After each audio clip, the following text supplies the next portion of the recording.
Assalamualaikum semua pelajar. Hari ini cikgu akan meneruskan dengan start topik 3.3 iaitu Undang-Undang dan Teknologi Digital. Ini adalah start topik terakhir dalam bab 3.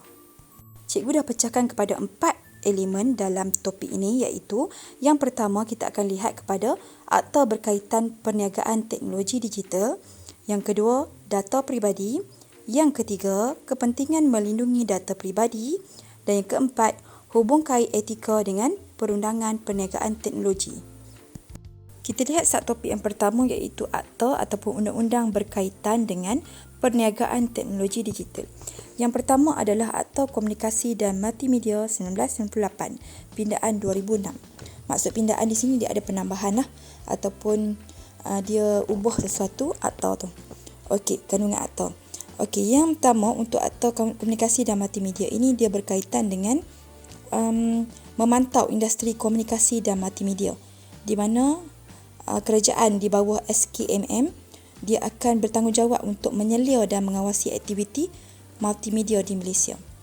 Okey, akta yang kedua adalah Akta Aktiviti Kerajaan Elektronik, iaitu urusan di atas talian untuk permohonan lesen dan juga pendaftaran sebagai kontraktor kerajaan. Jadi undang-undang dia ada untuk aktiviti kerajaan elektronik. Yang ketiga adalah Akta Perlindungan Data Peribadi, di mana akta ini membenarkan ataupun mengawal pemprosesan sebarang data berkenaan dengan transaksi komersial. Maksudnya dia melindungi dari segi kerahsiaan, dari segi nombor PIN kita kalau ada yang berkaitan perbankan atas talian. Jadi akta ini akan melindungi kita akan denda ataupun mengenakan saman ataupun denda kepada individu yang menjadi skamer kepada transaksi ini. Okey, yang keempat adalah Akta Hak Cipta 1987, pindaan 1997. Okey, akta ini dia ditubuhkan ataupun diwujudkan untuk perlindungan terhadap pembangunan teknologi maklumat dan hak cipta menurut MyIPO. Okey, MyIPO ni kamu boleh search apa itu MyIPO. Okey, yang kelima adalah Akta Perihal Dagangan 2011, di mana ia melindungi untuk perkara berkaitan dengan perakuan sijil, dari segi penyalahgunaan sijil ataupun berkaitan dengan apa-apa perakuan dan juga penandaan bagi makanan dan barangan. Elemen kedua dalam start topik hari ini adalah data peribadi. Data peribadi merupakan sebarang maklumat dalam transaksi komersial yang membolehkan seorang itu dikenal pastilah. Contohnya maklumat dari segi nama, nombor IC, dia unik untuk orang tersebut sahaja. Alamat email, nombor pasport, nombor telefon dan juga pelbagai lagi yang peribadi. Kenapa penting untuk diwujudkan akta bagi melindungi data peribadi ini? Okey, terdapat 5 kepentingan utama kenapa kita perlu melindungi data peribadi. Yang pertama adalah untuk mengelakkan kecurian identiti, di mana kerajaan mahu mengelakkan daripada skamer ataupun penggodam dapat mencuri maklumat dan menggunakan tanpa kebenaran pemilik. Itu yang maksudkan kecurian. Sebab apa? Tak dapat kebenaran pemilik untuk tujuan tertentulah. Okey, yang kedua adalah untuk melindungi aktiviti kewangan.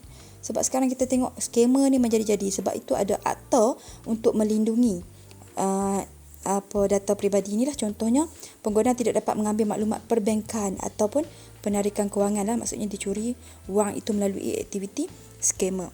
Yang ketiga adalah untuk melindungi identiti perubatan. Contohnya, penggodam tidak boleh menggunakan maklumat individu untuk mendapatkan rawatan bagi mengelakkan pembayaran bil. Wujud macam ni. Yang keempat adalah mengelakkan pemalsuan alamat. Penggodam ataupun skamer tidak boleh mengubah alamat surat menyurat tanpa pengetahuan individu. Dan yang kelima adalah untuk mengelakkan promosi jualan yang palsu. Individu tidak akan terperangkap untuk membeli promosi jualan yang palsu. Sebab tu kita perlu melindungi data peribadi kita daripada diberitahu pada awam. Jadi dalam IG dan Facebook tu tak perlulah kita nak letak nama penuh kan. Nama biasa okeylah. IC tak perlulah, sebab itu adalah data peribadi yang boleh menyebabkan orang menggodam maklumat kita untuk kegunaan peribadi dan juga jenayah. Untuk elemen terakhir kita akan melihat bagaimana hubung kait antara perundangan dalam teknologi digital ini dengan etika. Okey, sekarang kita lihat isu etika semakin banyak diperkatakanlah. Etika ini bukan undang-undang, etika adalah nilai moral.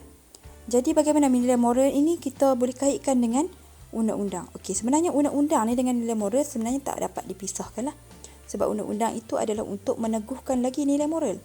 Okey, sekarang kita dah lihat pelbagai isu dan etika dilanggar dalam teknologi digital sebab itu ada undang-undang dia.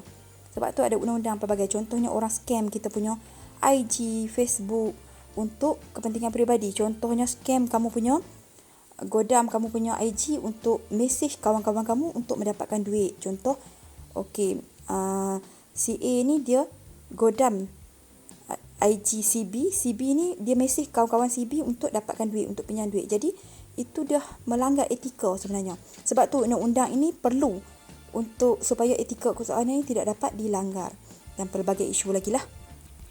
Kesimpulannya untuk hari ini kelas, kita dah belajar tentang 5 akta untuk melindungi dalam perniagaan teknologi digital ini. Kita dah lihat apa itu data peribadi dan kita dah lihat kenapa kita perlu melindungi data peribadi kita yang sekarang ramai orang suka dedahkan tapi tak boleh sebenarnya.